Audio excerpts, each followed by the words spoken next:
And I picked up the phone and she said, boy, what you want? And I said, Marjorie? She said, yeah. And it was her.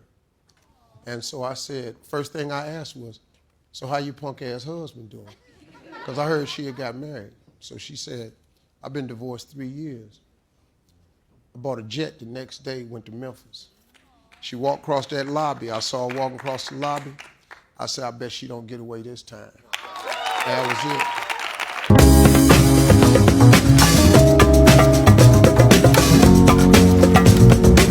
couple of things out. Number one, you can't fix what's wrong inside your house, outside your house. Had to figure that out. Really, man, the thing with me and Marjorie is, I think we just came along at a time. I actually met Marjorie and dated her in 1987, for about a year and a half.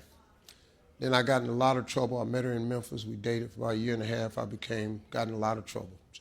Let's just leave it there. I ended up living in a car for 3 years. There was no cell phones back then, so I just quit calling her. She went her separate ways. I went mine.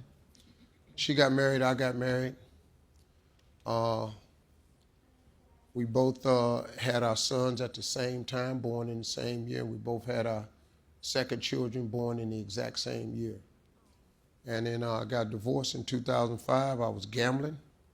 I had an ugly divorce, man, and my bodyguard at the time remembered her and called a girlfriend of hers up in November of 2005 and said, hey, what's Marjorie doing? You ever hear from her? She said, well, I hear from her sometime. And I've been gambling. I'd been at the table for about 2 hours. And a couple hours later, he said, hey, man, I got a phone call. I said, man, I'm gambling. You know I'm talking about when I'm gambling. He said, no, man, you want to hear this voice.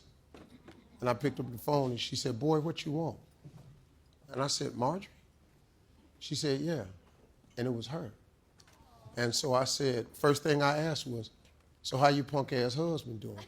Because I heard she had got married. So she said, I've been divorced 3 years.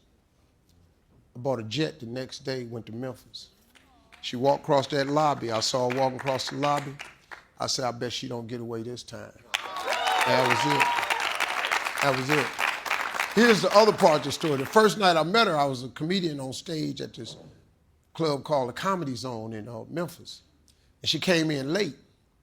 It was the most beautiful person I'd ever seen in my life. I never saw a woman and it hit me like that. And I stopped talking. I was just looking at her.